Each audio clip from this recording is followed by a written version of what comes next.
You spoke. No, there are no other backbench speakers. I apologise, Chair. Clearly, much more on top of it than I am. It's an absolute pleasure to serve under your chairship, as always. I would like to thank the honourable member for Dulwich and West Norwood for securing this important debate at a very opportune time. The streets of London are paved with gold, or so the saying from The Tale of Dick Whittington goes. But of course, the point of that saying was to remind us that he did not, in fact, encounter riches and utopia when he got to London. And that has been in a London story for centuries, portrayed as pampered by the rest of the nation, whilst its people grapple with some of the biggest challenges imaginable. I am a proud Londoner. I'm both an MP and still a councillor in London. I'm my party's spokesperson for London, and I know vividly how drastic the challenge is across London, where I've knocked on doors across the city and heard directly from residents of their challenges and their fury at the last Conservative government and now disappointment with this Labour one. London is a city where 2.3 million people, twice the population of Birmingham, and 1 in 4 people in the city are living in poverty.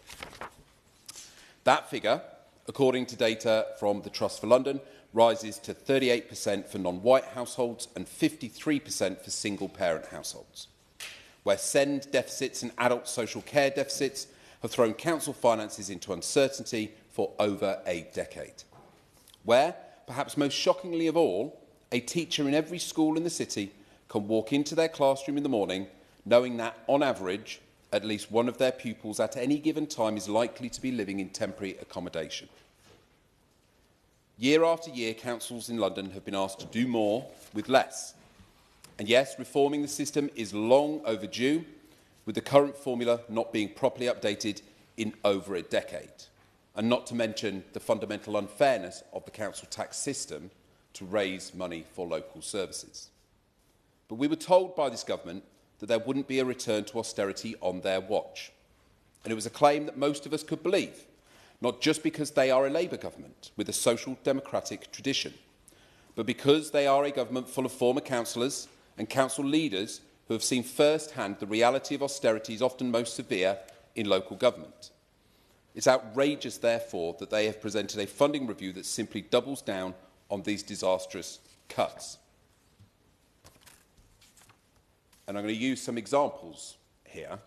Over the next 3 years, per capita funding, when council tax contributions are removed, reduced by £109 in Camden per person, reduced by £79 per person in Lambeth, £75 in Southwark, £37 in Lewisham, £180 per person over the next 3 years in Wandsworth, £54 reduction per person over the next 3 years in Greenwich, £220 per person in Hammersmith and Fulham, £86 per person in Islington.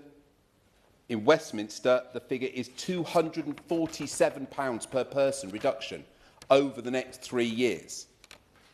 And in Kensington and Chelsea, exactly the same £247 per person reduction. What is that if it is not Labour austerity? The current formula makes use of the index of multiple deprivation as a central measure of poverty, and has been said many times the IMD, as currently designed, does not properly reflect housing costs.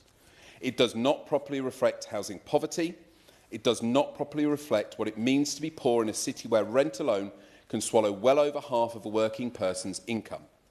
If you build a funding formula that ignores housing costs, then you build a funding formula that blatantly ignores inner London. I'm an engineer and I know bad maths when I see it. And the proof that their latest announcement, published just this week, is smoke and mirrors, is right there in the forecasted effects. 2/3 of the purported increase in total funding in London comes from the assumed council tax increases. In fact, when we account for this fact, over the 3-year settlement period, only 2 of London's 12 inner London boroughs, Hackney and Tower Hamlets, see a real terms funding increase per capita from the government.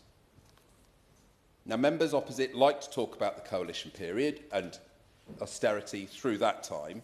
Maybe we'd like to reflect on the figures that are a result of this Labour government on per capita funding when council tax contributions are removed on their inner London residents. Now, lots of data that I'm sure the government knows themselves to be true, but you don't have to be an expert to know the government's numbers don't add up. You just have to walk a few miles away from this place. I thought the Labour Party was supposed to be in tune and sensitive to inequality. But here we are in a palace that is increasingly a boundary to their views. Whilst just a few minutes away in Lambeth, in Southwark, in North Kensington or Chelsea Riverside, people are suffering because their councils are choked of the funds they need to protect them. And the support that this government promised to deliver them has never materialised. These are working people already hit by inflation, the cost of living and rising transport fares. They will now face not just lesser services, but the prospect of huge council tax hikes because the mess Labour might not have made, but are indeed doubling down upon. Londoners are sick of being utterly let down whilst being told they've never had it so good, or that they've got a government and a mayor on their side. And I sincerely invite the members present, because I do not doubt their intentions are good, or that they got into politics for the right reasons, or have had incredible achievements as councillors, as I am sure, as I know that I am proud to have done myself. Please, please get your house in order for what London needs. When the devil in the detail of their unfair funding review you are proposing suggests exactly the opposite. There are just a couple of months to get their act together before the local elections, but I do suspect that for most Londoners the die is already cast against Labour because of their lack of care, because this is not a sustainable foundation for any public service system. It is not fair funding. It is the accelerated starvation of a vital part of the public realm, masked by cosmetic changes. And you've heard it, the Minister has heard it from voices around this chamber. This is not just me ploughing a single furrow here. If the government is casting about trying to understand why people aren't warming to their efforts, perhaps more so this week than ever before, then they should remember that they can mask an unfair funding formula under snappy headlines and PR gloss, but they cannot make it function as a good policy just by wishing it so. That is government by magical thinking. So I rack my brain trying to imagine why members on the government benches cannot see the wood for the trees on this topic. And I can only guess that they simply do not grasp the true value of well-funded, well-functioning and truly independent local government. And I know that that is not true for some of the members in this chamber who have come from local councils in inner London and outer London. But they are unwilling to challenge the dangerous idea that local government is a derivative of central government, and that the mayor's own powers are being used as a convenient shield by a Labour government that is quietly keeping London in its back pocket whenever it needs someone else to carry the pain. Because that is what this fairer funding review amounts to. It is hard to see it as anything other than a plan for managed decline of our cities, with inner London boroughs first in the firing line. This can only be justified by misunderstanding the aphorism I began with, and not grasping that London streets are considered to be paved with gold only when it suits those who wish to ignore its many, many challenges.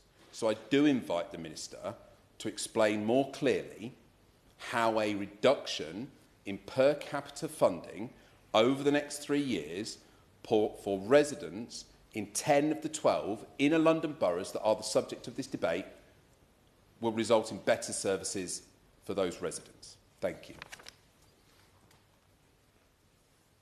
The council tax bill, sure. Taylor. The Minister mentions additional flexibility. And within that, does she also include allowing, I think it's 5 in London boroughs, including Wandsworth as one of them, to increase their council tax by up to 10% without a referendum? Is that the additional flexibility that she mentions? Thank you, Dr Morrison. We set out that flexibility when we made the provisional statement, and there'll be more details of that to come in the chamber tomorrow. I'm at the slight disadvantage of speaking in between the publication of the settlement and the full debate in the House of Commons tomorrow. So there'll be more detail tomorrow for the honourable gentleman to ask about. The